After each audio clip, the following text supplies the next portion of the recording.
জাতীয় পার্টির সাবেক মহাসচিব মুজিবুল হক চুন্নু তিনি জাতীয় পার্টির বর্তমান চেয়ারম্যান জিএম কাদের স্যারকে নিয়ে কিছু বাজে মন্তব্য করেছেন এবং বলেছেন যে ওনার মাথায় সমস্যা আছে, ওনাকে চিকিৎসা করাতে হবে।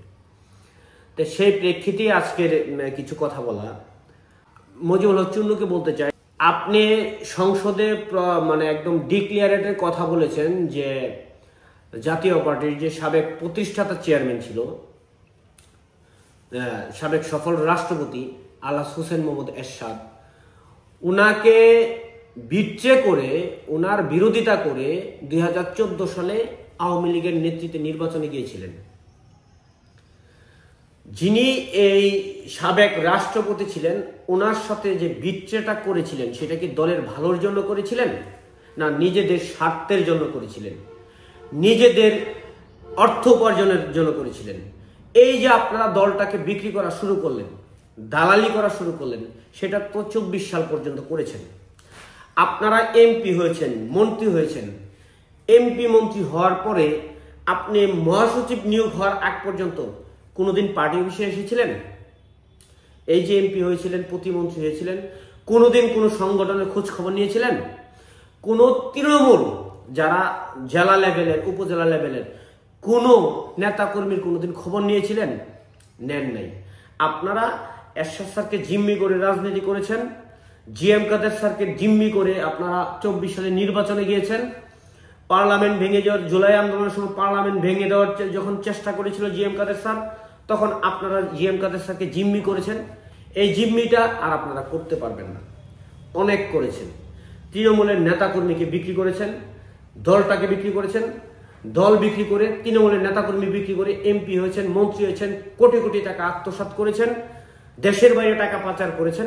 দলের জন্য কিছু করেন নাই। দলের জন্য সাধারণ মানুষের কাছে কিছু ঘৃণা ছাড়া আর কিছু আপনারা আমাদেরকে উপহার দিতে পারেন নাই। কারণ আপনারা কখনো মাঠে যান না। আপনারাই চিন্তায় করেন কখন দালালি করবেন, কখন এমপি হবেন, কখন মন্ত্রী হবেন। দলের তৃণমূল নেতাকর্মী কোথায় গেল না গেল সেটা আপনারা দেখার বিষয় না। সেই ফাটটা এবারও পারতে চেয়েছিলেন, এখন আর হয় নাই। বরং আমি বলবো যে আপনি অসুস্থ হয়ে গেছেন, আপনার মাথা নষ্ট হয়ে গেছে, আপনার মাথার চিকিৎসা করা দরকার, আপনার ইমিডিয়েটলি চিকিৎসা করা দরকার। অনেক দালালি করেছেন, এখন আর জাতীয় পার্টিকে খেলার মতন কোনো সুযোগ নেই আপনার কাছে। আপনি যে কথাটা বলেছেন যে জাতীয় পার্টির এখন বিশের ধারা তুলতে হবে, দলের গঠনতন্ত্র একরোখা, কাজগুলো তো আপনারা করেছেন। দলের বিশের ধারা থাকাকালীন আপনারা যে ধরনের কার্যকলাপ করেছেন, আচ্ছা আমি একটা প্রশ্ন করি আপনাকে, আপনি মহাসচিব হওয়ার পর থেকে আজ পর্যন্ত দলের জন্য কি করেছেন? একটা জেলায় ট্যুর করেছেন? একটা জেলায় মিটিং করেছেন? এই যাবৎকালে জাতীয় পার্টির প্রতিষ্ঠাতার পর থেকে এখন পর্যন্ত যত মহাসচিব হয়েছে, সবচেয়ে ব্যর্থ এবং অপদার্থ মহাসচিব হলেন আপনি, মুজিবুল হক চুন্নু। আপনি দালালি ছাড়া আর কিছুই বুঝেন না। 5 আগস্টের পরে আজ পর্যন্ত আপনি এত বারবার মিডিয়ার সামনে এসে কথা বলেন যে আপনি মুক্তিযোদ্ধা ছিলেন, আপনি মন্ত্রী ছিলেন, এমপি ছিলেন, আপনি বিশাল বড় মাপের নেতা। এলাকায় আসেন না কেন? এলাকায় যে আপনাকে নিয়ে ঝাড়ু মিছিল করা হলো, আপনাকে জুতা নিক্ষেপ করা হলো আপনার ছবিতে, আপনার ছবি পুরানো হলো, আপনার বাড়ি ভাঙা হলো, কোনোদিন তো এলাকায় আসেন নাই। আসেন এলাকায়। আপনি এত বড় নেতা, আপনি এলাকায় আসেন।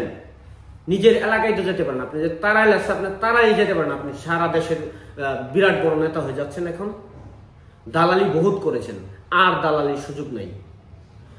আপনি এখন পর্যন্ত এই 5 আগস্টের পর থেকে বারবার প্রেস লিস্ট করে সারা বাংলাদেশে দলের বিভিন্ন কর্মসূচি পালন করার জন্য কথা বলেছেন। আপনি মহাসচিব থাকাকালীন আপনার উপজেলায় কোনো ধরনের প্রোগ্রাম হয় নাই। আপনি আবার কিসের নেতা? অনেক দালালি করেছেন, আপনাদের বয়স হয়েছে। এখনো সম্মানের সহিত বলছি, জাতীয় পার্টিকে নিয়ে পরবর্তী টাইমে আর কোনো ধরনের কথা বলবেন না। আপনারা জাতীয় পার্টির কেউ না। আপনারা বেশ কয়েকজন যারা দালাল, এই 2014 সাল থেকে দলটাকে একটু একটু একটু একটু ভেঙে ভেঙে টুকরো টুকরো করে ফেলেছেন। আর আমরা এই দলটাকে ভেঙে দেওয়ার মতন সুযোগ আপনাদেরকে দেব না। অনেক দালালি করেছেন, আর দালালি করতে পারবেন না। আপনারা এখন রিজেক্ট হয়ে গেছেন। তৃণমূলের নেতাকর্মী আপনাদের যদি পায় তাহলে তার সঠিক জবাবটা দিয়ে দিবে। এখনো তো ঘরের ভিতরে বসে থেকে মাইক পিছে কথা বলেন, ক্যামেরার সামনে কথা বলেন, মাঠে আসেন। তৃণমূলের নেতাকর্মী আর আপনাদের মতন এই দালালদের দলে জায়গা দিবে না, এই দালালদের কোনো সুযোগ দিবে না। যেখানেই পাবে জাতীয় পার্টির নেতাকর্মী আপনাদেরকে প্রতিহত করবে। আর আপনাদের হুঁশিয়ার করে বলতে চাই, যা বলছেন এখন থেকে আর জাতীয় পার্টির শব্দটা মুখ দিয়ে বলবেন না। আপনারা কি করবেন, আলাদা গিয়ে করেন, জাতীয় পার্টির পরিচয়টা দিবেন না। যদি দেন তাহলে আমরা একদম কড়াই গন্ডায় হিসাব করবো। 14 সালের পর থেকে জাতীয় পার্টি থেকে যেই ধরনের বিশৃঙ্খলা করে দেশটাতে দলটাকে ছোট করে ফেলেছেন, তৃণমূলের নেতাকর্মীকে অবমূল্যায়ন করেছেন, আপনারা মুষ্টিমেয় কয়েকজন দালালি করেছেন, একটা দালালকেও জাতীয় পার্টির নেতাকর্মী কখনো ছাড় দিবে না।